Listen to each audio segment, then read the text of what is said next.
What's going on, guys? Welcome to the Rapchat Sessions podcast. I'm Classy Beats, the community leader here at Rapchat and your host, and I'm excited to welcome our very special guest today, Michael Dión. How are you doing, Michael?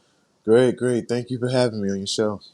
Uh, Oh, awesome. I appreciate you being here. I'm very excited about this episode and excited to hear, your journey as an artist and all the things that you're working on and got going on.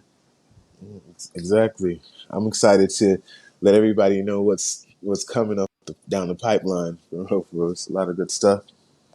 Awesome. Well, let's talk about it a little bit. Go ahead and get started. Let's Well, tell the people who you are, tell them about your journey as an artist, what got you started in music, all that good stuff. I'm Michael Dion, and I started music. I started singing at like 6 or 7, and I started taking it professionally when I was like 10 or 11. My birth father had been in prison most of my life, and I had the dream that I could sing. I'm going to Yeah. take this serious and bust him out of jail when I make all this money. Yeah. So that's how Hey, I no, really that's started. great. Yeah, that's how I really started making music professionally and trying to do it professionally. I used to get the phone book and just call all the record companies, singing on people's answer machine and stuff Wow. like that. And it landed me to Doug Brown and Johnny Wright of Orlando, Florida, who had Yeah. they were Wright Entertainment Group. They were managing Britney Spears, NSYNC, Oh, wow. Black, Left Eye from TLC. There's a lot of people Yeah. that they were managing back then, and so that was my getaway. I used to skip school and run over there to their offices, and that's how that ended up working out. Long story short, I ended up working with Left Eye and Andre from Left Eye from TLC and Andre Rison, and that Wow. was my That's first awesome. deal.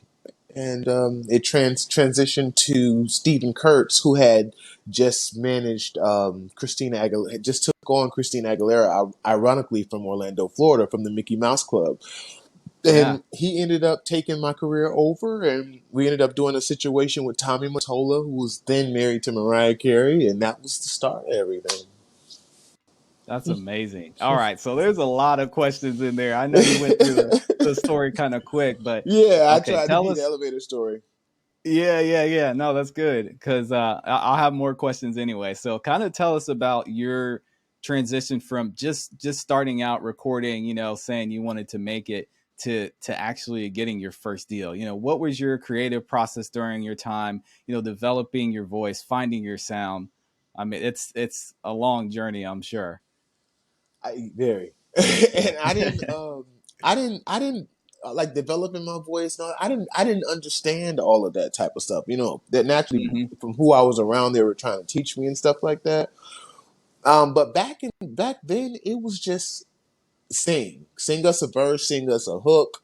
You got a deal. It wasn't Instagram and all this Yeah. stuff like that. If you could sing a good note and you look good, you had a nice face, you're getting a record deal. You're getting a record deal. We don't know if you're coming out, but you're getting a Yeah. record deal. And Yeah. that's how it was back then. And I started, Andre Rison, Lisa's boyfriend at the time, her fiance at the time. Um, Him and Doug Brown, I used to start doing I used to do logos on was Final Cut. That was called something else, and then 3D Lead. And so I had did a few logos for some people at studios and stuff, and then after the Tommy Mottola situation happened, they would book studio time and hire writers and stuff, and they wouldn't show up. So what I Oh man. did was I learned, yeah, the writers would either be late or not Mm. show up. Back then, I was much more punctual than I became. So if studio session Yeah. is at 8 in the morning, I'm there at 7:30 or Oh 7. yeah. Yeah. You That's know what true. I'm saying? So they wouldn't show up or be late. And so I just started pressing record and running all the way to the booth to record myself. And that taught me Wow. how to not just write, start writing my own stuff, but engineer my own stuff. It was a workout that I desperately Yeah. needed with that baby fat on me. But that's how I ended up, training myself and developing myself and started paying attention to myself. I wasn't the artist where you had to hire people to do that stuff too. Because of that, those type of situations making me just figure out how to do this and how to write this. How does this sound here? When I listened to the records, it was so horrible. But Yeah, but they that's were like, all of us. yeah, Yeah, go, go, go. yeah. But it was a great experience, and that's how the development went. I look at some of those days because a lot of the artists that I see now on TV, I used to be the younger kid in rehearsal for them, rewinding Mhm. the tape, rewinding the tape for them, and That's seeing them. crazy. Atlanta was crazy. Yeah, it was a great experience. Wow, that's awesome. And I think yeah, that's an important part you mentioned too. Just actually doing all of it yourself really makes a Hmm. difference in how you develop your craft. Because now we just have everything's pretty much done for us, right? Like you just throw your Yeah, voice into whatever DAW you're using, and it engineers and mixes everything for you. even Even the auto tune, like the yeah, back. Sorry to interrupt you, but no, back go ahead. then it was just like you could not. Like if they had things that could it was called Antares. It's still called Antares, but now Yeah, they call it auto tune. yep, But back then it was a box. It was yeah, a little box thing, and and then it was another thing that a lot of other people used to use, like Dallas Austin used to put together to make it right. But majority of the time, you had to go in there, learn the song, hmm, and get the song right from beginning to end because it was tapes, it was DAC tapes, it was tapes and stuff that you cannot go like on Pro Tools. You can splice that. Let me cut that on in. and it's done. You can't do that. Right. Yeah, so it made you actually have to be an artist back then. You have to be an artist, a recording artist, Mhm. so to speak, because you had to get those lines right. You had to get that right. And so a lot of Right. those artists that come from that era that are not here and that are still here, I respect them a lot. That's a lot of noise. Sorry about that. No, you're good. You're good. But I respect them because you can't do all that stuff that you can do today. Chop and screw it all up and No, put it all, make it a song. absolutely. It's easier. Don't get me wrong. Don't take it away. It's Yeah. it's easier. Well, It's easier, but mhm. yeah, and I was gonna say it. I mean, it still takes some sort of, I guess, commitment to work everything and understand how different things sound. But you were doing, I mean, all of it: engineering, writing, Oh recording. yeah, I mean, mixing. That's a lot for an artist. man. I wouldn't trade it either. And one thing I do hate though is I started when Fruity Loops had first came out. I started working. I started producing, like doing beats. Yeah. At least used to say, at least used to say this beat sound like a pinball machine. The way that I had, because in Fruity Loops I was trying to put things together Yeah. and stuff. But I had learned how to sample on Fruity Loops because it was Acoustica. I used to go to this app called Acoustica or Yeah. I forgot the name of this. Cool Edit Pro. And I used to I learned my time and my BPMs, and then I'd slice it and then I put it into Fruity Loops and then just build around it. It was other people's stuff, Yeah. but but I put around that. But I lost touch with that, and now I open up Fruity Loops and it just looks crazy It's a now. It's brand like new I have a world. lot of stuff. Yeah. Yeah, it's a brand new world now. I wish I would have kept on doing that. I kept with the engineering and writing, but I didn't keep up with the producing. So Yeah, I use Fruit. Well, they call it FL Studio now, I guess, to make it sound more yeah. fancy, but I use that on the regular, and I think I started Hmm. back with Fruity Loops 9, so not that long Oh ago. yeah. But I remember Okay. growing up, my cousin using Fruity Loops. I think it was Fruity 4 or Loops. something like Yeah. that, and I'm like, man, this thing looks crazy. So It much looks easier. completely different now, so I totally feel you Yeah. on that. Um, Yeah. but talk a little bit about something I don't think you get enough credit for. Well, maybe credit on the back end, but not on the front end. You mentioned your Mhm. writing credits. Talk a little bit about how some of those situations came about. How some of the writing that you did throughout your career. I would always end up getting into, like I said, with the Lisa situation, I would Hmm. always end up getting into these writing camps, and then in every situation. Ironically enough, I was always the youngest, Mm, so I'm the dude that's going to the store that's telling all the major artist stuff. You know what I'm saying? Being their little eyes and ears and stuff. So that got me in a lot of different Yeah. rooms because I had them on my side. You know what I mean? And so those type of sessions written for Monica, Sierra, Diddy, did some stuff for Diddy and the Press Play records and stuff like that. So many records. Even Black, the group Black. Yeah. It's crazy because we would do a lot of records. I don't know if you ever heard of writing. You're a producer. Writing camps. We would do a lot of Absolutely. those Yeah. writing And camps, and a lot of those. Go no, ahead. I was gonna say, and I'm in Atlanta, so it seems like there's one every weekend. You know how that is. Oh Yeah, yeah, yeah. absolutely. And I would end up first. They would take a couple lines from what I had because every artist, every writer in there has their own. They get the beat and they do what they do. But they ended up started using more and more of my stuff, and it just became that I just became a writer then, Wow. and I hated that. Yeah. I hated that because I wanted to sing. I hated it. Yeah. I fought that so much. I remember when I was working with Candy, what was it, 2006 or seven, and she had me, Don Vito. Don Vito had just had the number one record with Yes. Cherish.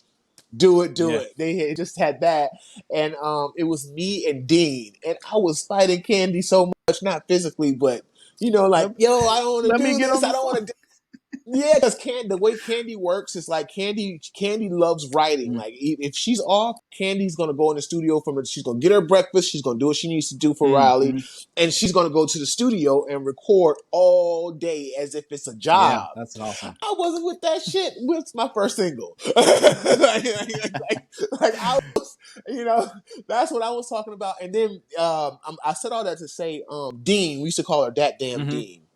And now the world calls her Esther Dean. And me and her I think we were at Tricky Stewart's studio. That was one of the last times we worked together. Mm. And we would always be talking and talking about doing it. I'm like, girl, I want to put my record out. I got this deal. I want to put my record out and doing all this stuff. She was like, yeah, me too. But you got to be patient. I was not, me being a Scorpio, I was not trying to hear that. And now, and I wish I would have now, I'm easily I can say Right. that because it's a lesson learned. Because right after that, I told Candy I didn't want to do it. I want to do my own thing. And Dean, she ended up getting the Housewives, and then Dean ended up getting this song called "Riding." I think "Riding" for Hmm. Maya, and then she did a song called "Pussycat Dolls." And next thing I know, she had this song called Drop It Low with Chris Yep. Brown. I'm like, that's fucking Dean on the damn Out of 106 there. in Park. Yep. And then after that, Dean got some Rihanna stuff, and I'm at this point I'm Yeah. crying. Now I'm smoking cigarettes. I'm like, I should have listened. Oh, that's funny. But it bought me Yeah. time. It bought me time that I could have saved myself, but it was something that I naturally had to go Right. through. And then also I want to say, coming from the pedigree I had came from, um, when you don't have that type of guidance to say, listen, it's steps, steps, steps. The people that that was working with me in the beginning that I mentioned, like Lisa, Doug, Andre, and Steve, all those people, they did tell me those type of things, but they didn't sit me down in the beginning. They did at the end, in the beginning, and tell me these steps where I could have took what Candy, Dean, and Don Vito, all those people were Hmm. telling me in the beginning. And I wouldn't trade that because I needed that because I wasn't ready for that because God would have let it happen if I was, so I wasn't. Exactly. But I got a chance to see them, and I speak to Dean a lot. Wish her the best and everything that she's done, and it's exciting to see that and to be a part of that. Like it's so many with a lot of artists that the industry is Oh, cliquish, so absolutely. that whole TLC, Candy, Escape, being around that era and being around that movement, and it was great. I wouldn't change that for the world. So I put a lot of that stuff into my music and how I live today in the music Well, industry. that was, I'm glad Mm. you brought that up because that was a perfect segue into my next question. Again, not to sound like a OG, but in today's day and age, the tools are so easily available. You can pretty much make a Hmm. song in 5 minutes and put it out on distribution. But I think the part Absolutely. that is missing, and I'm sure you'll agree with this, is the networking side of things. And you just talked about how important that is, how that helped you get to where you are now. So, Hmm. what are some of the things that you think artists can do today and even producers to network just to get out there and hustle like you did, pretty much doing everything? So many ways you can do that. Yeah. I'd say, social media is, the number one for everybody to keep communicating. Even if somebody doesn't reach back out to you, just keep messaging them and talking to them.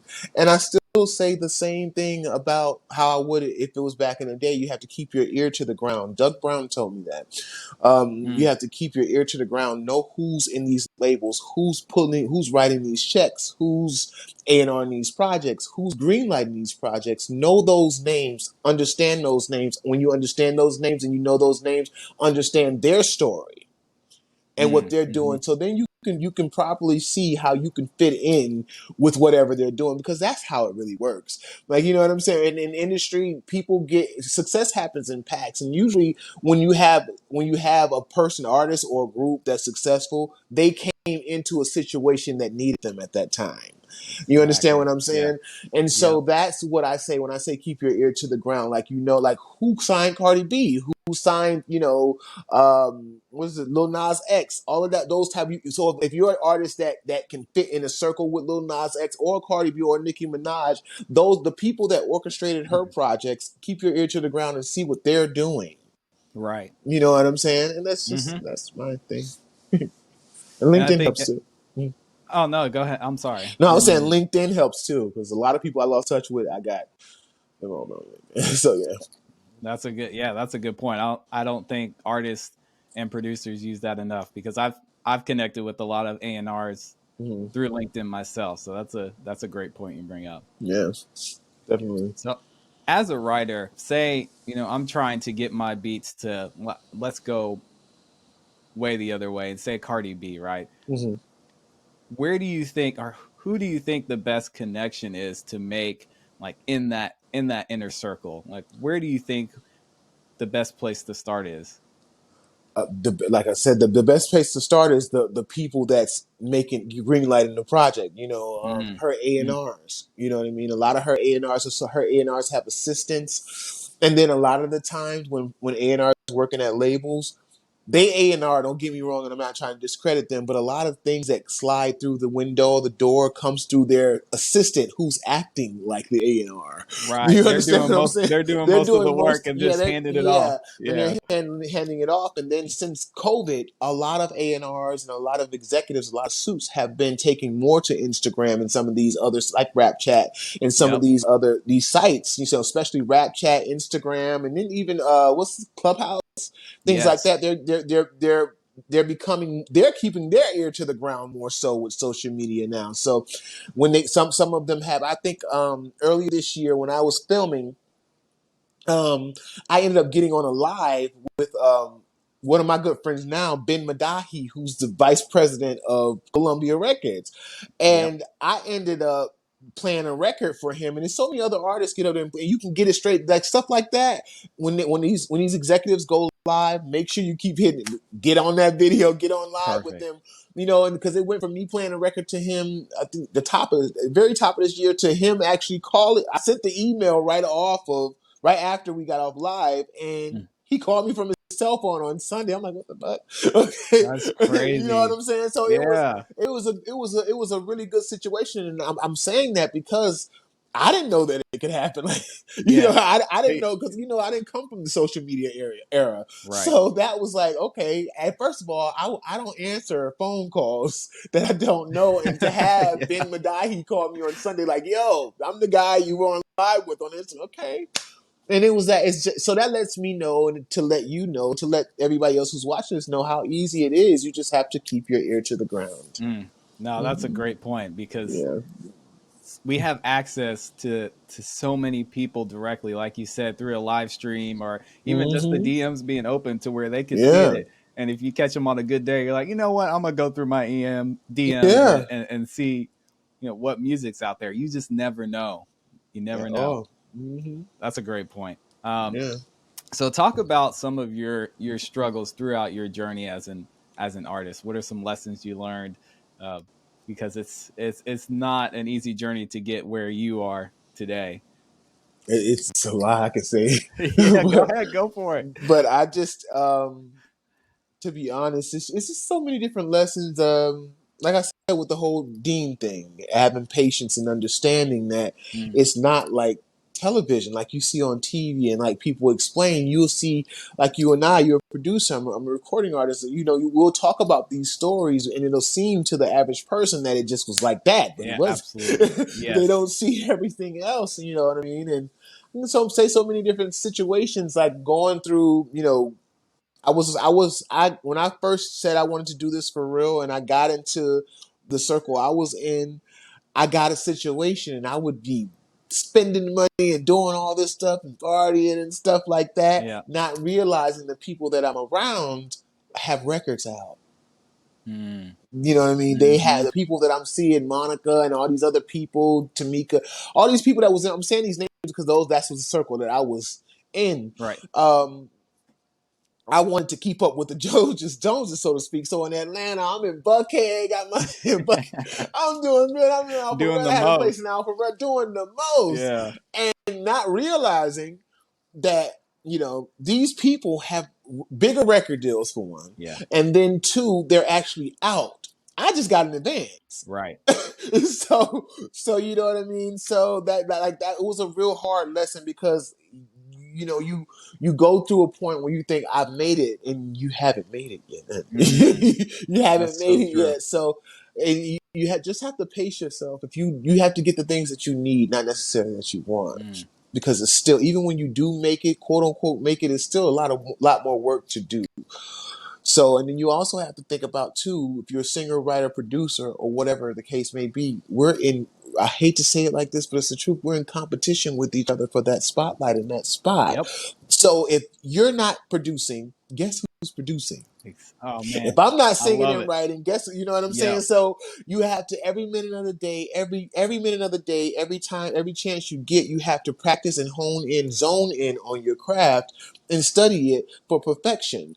You know what I'm saying? And you know, I hate to say it like that because if you're not doing it, it's somebody else that's doing it. And you're gonna listen to the story and see in the beginning of this interview how I said Dean. I was not focused on the writing thing. Hmm. Had I had been focused on the writing, this girl got one of the biggest records in the country with Katy Perry, Firework. Just say I came up with this girl. You know, eating Crazy. McDonald's, and so you know what I'm saying. Hmm. So stuff like that, you have to really pay attention to it. Don't pay attention to everything you'll get once the money starts coming. Don't just pay attention on the original goal Mm. you want to get here, the steps. You understand what I'm saying? And all the rest is history. That's such a great point. I say this all the time. You know, you just said it, but I think it's important to mention again. Every day, every second that you spend not working on your Mhm. craft is the day that someone else is, working, getting better, and they're gonna grow. Not that the spots aren't available. I don't want to make it Yeah. sound like a scarcity thing, but why Oh why no. not? Why not spend as much time as you can just investing in yourself and growing, because you're only Hmm. going to get better. I say this all the time. You're only going to get better. So you just got to keep Yeah. working at it, like you said. and and also just when you're coming along with coming up whatever you're doing, producing, writing, or whatever the case may be. I know I said competition, but don't exude, oh, I'm in competition with you when you're in these type of Right. situations. um, because it's always good to showcase that you are a team player and you can work with a group of people, because that will end your career faster than anything Mm-hmm. if you can't work together. Because like I said earlier, success happens in Right. packs. You know what I'm saying? You can look at a record when as we talked about these writing camps, and if you're not able to go to big old house. I know one of the times I was in Beyonce's, right, it's a huge house in LA, mad people are Yeah. there, you know what I'm saying? And if you can't get along with these people, you miss your chance, because how she does it is she'll take a line from you, two lines from me, and a hook from somebody else, and then just, you know what I'm saying. Right. But if you can't, if with these 10 or 15, 20 people in here, if you're not getting along with these people, somebody's getting kicked out. And I hope it's not you, but it could be you. So that's some things that you also have to keep in mind when you're working with people. And then also, you never know who's going to be next up, that you may have to say, hey, remember who's in that writing Yeah, camp? exactly. Who? You know what I'm Mm-hmm. saying? Yeah. So, So true. yeah. So let's talk about your music a little bit more. So you've got over 200,000 monthly listeners on Spotify. You just dropped an amazing track. Talk Mhm. about your Spotify journey, streaming, and how this track came about.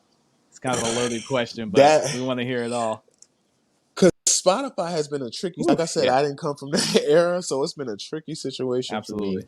Um, I just moved back to America 2 years ago. As soon as I got year and a half ago, as soon as I got back, quarantine Uh, started, and I released. Before that, I had released a few records on Spotify, and I'm seeing the numbers, and I'm not understanding why people are like, "Oh, you're doing these numbers." And I'm like, "What? Who cares?" Like, I don't have the money for it. So I'm not yeah. understanding. I'm not understanding it. But as I'm maturing in this era Yes.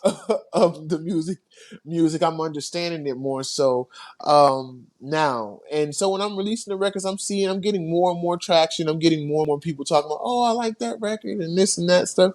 But this particular record, no one in the world, I had this idea for a long time.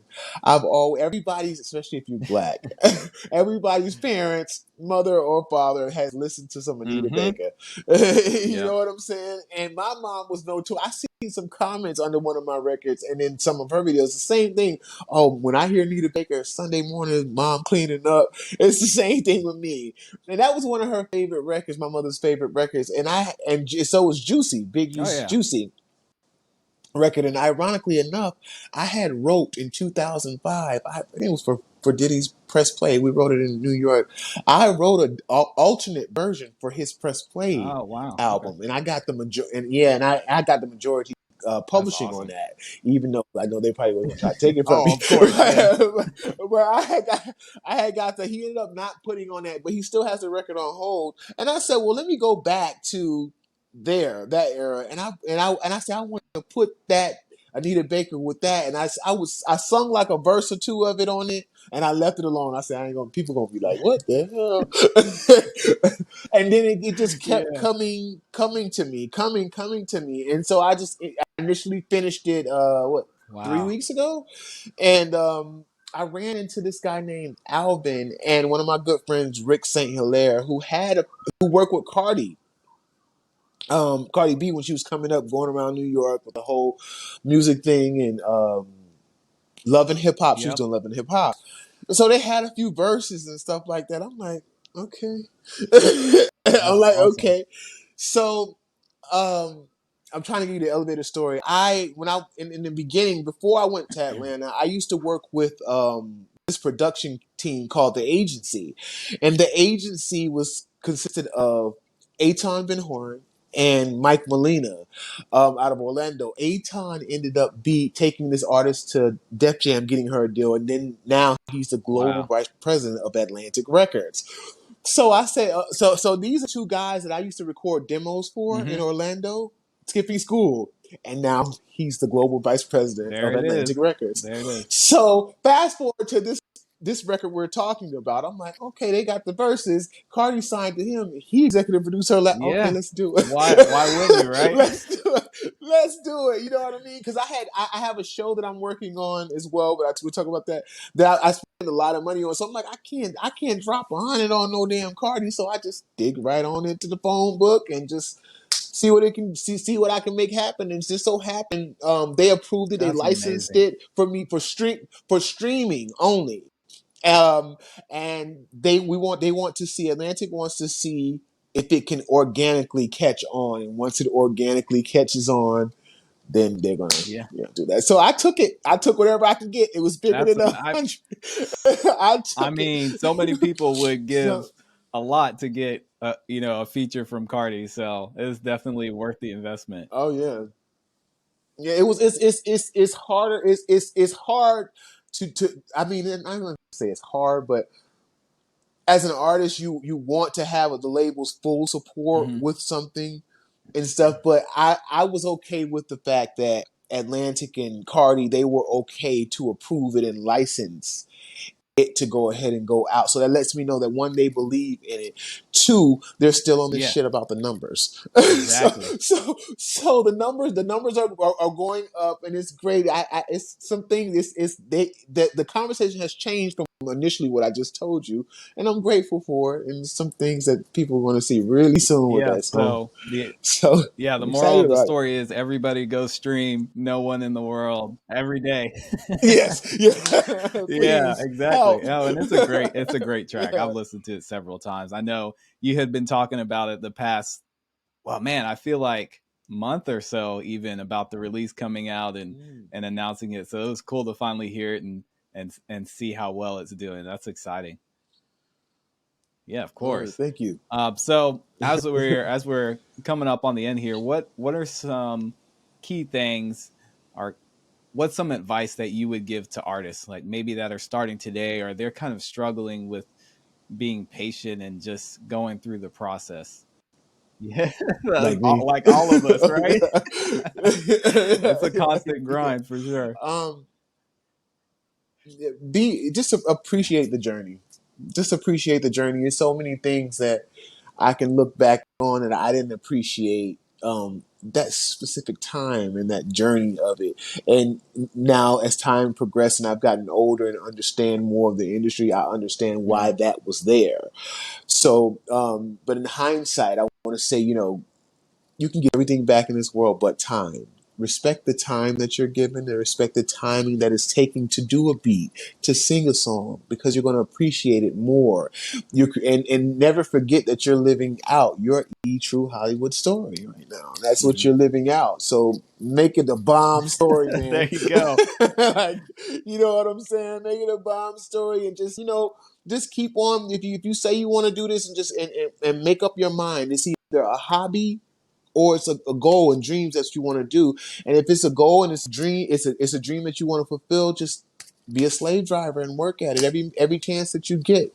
It's hard. My dad used to always say it's hard to be the person that doesn't give up. No matter how many times you fail, it's hard to be. I don't care what adversary is against you. It's hard to be the person that you keep kicking down. Yeah. Dang, you up again? You know what I'm saying? Keep going. That's all. Yeah, I Just keep love that. going. That is so That's good. what You I'm saying. preach it. I wanted you to keep going on that one. That's such a good point, because like I said, Yeah. and again, sounding like an old person, but in this society, we want everything to come so quick. We want the likes to be at 10,000 views. We want our Hmm. streams to be up to Hmm. 200,000 in one day.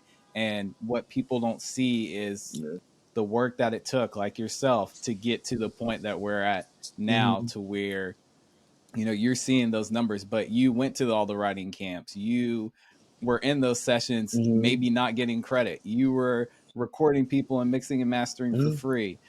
All that all that work that Yeah. you put Oh, yeah. in led up to this point, but you kept going, just like you said. So uh, Hmm. that Yeah. really is the key, and I love it when people say that, because I'm like, yes, this is what I keep telling them. But people, it is Yeah. very It's true. true I though. agree. And like you said Yeah. before you answered the question, we still all have a long way to go. It's a constant Yeah. everyday thing. I agree. Journey That's going, awesome. huh? Yeah. All right. Oh yeah, Appreciate the absolutely. And I journey though. mean, you're Yeah. still, like you said, with this with No One in the World, you're still seeing the benefits of relationships and things that you did in the past, right? You never Yeah. you never know when, Yeah.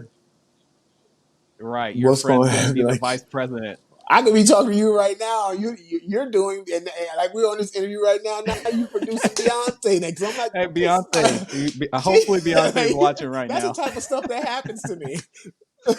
Yeah, That's the it's type true. of stuff that happens to me. I'll meet somebody, I'm like, oh, now this person, Yes, oh, okay. exactly. So I I claim appreciate it it. for you, We'll brother. be working on the same record. You'll be on the hook, and I'll be making the beat, and yeah, Beyonce will be doing her thing. So let's get Word. it. Let's I get love it. it. But what's Okay. next? What's next All for you? right. What do you have going on? No one in the world's doing well, but as we just said, I know you're always working. So what you got? Um, I have to revise the album Okay. because of that record, because nothing on the album it sticks out. So I'm gonna do 4 new tracks to revise it and set the tone for that record to fit in there. And then I earlier this year I've had an idea since 2013, 12 about a show. And so this year I put my own funds together and I started filming it. Awesome. And so I'm working with Netflix now, and hopefully we get cleared to debuted the pilot on Halloween because That's that's going to be the awesome. next rollout. It's called The Perfect Stranger. So yeah, Oh so yeah, I'll send please you the do. I trailer love to too, see that. so that you Brag to see it. everybody how I got to see it before it came out. Absolutely. So that's what I'm going to do next, and then I think I'm going to record probably 3 new Chris because I did a Christmas album last year. So I'm just going to keep the content and the music coming, Yeah, especially on Spotify. So I'm going to add 3 joints to the Christmas album from last year, probably with another feature, and shoot another video for that, and there be you ready for go. Well, 2022. I love it. I mean, we're practicing, and especially you are practicing what you preach, constantly working, and I'm excited to see how everything goes Yeah, with your Netflix deal. That's super exciting. You're welcome. thank you. Awesome. It means a So lot. let the people know where they can follow you, where they can find your music, all that good stuff. all all of my Instagram, all of my social media handles is at I am Michael Dion, and my website is Awesome. michaeldiononline.com. Yep, So and you make guys can sure follow to me there. go stream. Well, everything, obviously, but no one in the world, No one in the especially. world. We're trying. We're trying Please. to get that one to take off, but I mean, you're already. I think it's over 200K right now, so it's doing very well. Oh And yeah. congratulations to you on all that success. That's exciting. All right. Oh, Thank my you. pleasure. Well, is Thank you there so anything you'd much. like to say in closing? Any shout outs or No, I want to shout you out and Rapchat for having me on the platform. I think it's a great platform to be a part of and to even have your music on the platform. It's so genius. And I just want to send a shout out to you guys for and doing I'm a glad I fantastic job. appreciate that. And I'm glad you brought it up because we do have some things that we're working on behind the scenes that will be coming up featuring Michael, hopefully. So stay on the Nice. lookout for that because Nice. it's exciting to see that, and we appreciate you Word. being here. Seriously, I think this is going to touch a lot of people, and this may be that point where somebody actually takes the initiative and is like, you know what, I'm going to listen to what Michael said, and in the next couple years or Mhm. even a couple months, they see their career take off because of this. So that's I appreciate you being here. Absolutely. Oh, my No pleasure. Well, this doubt. has been Thank a you for dope having me. episode. Make sure again you go check out Michael. I'll have all the socials Okay. linked below. Go stream No One in the World. It is out now on all streaming platforms. And Michael, it was a pleasure talking to you.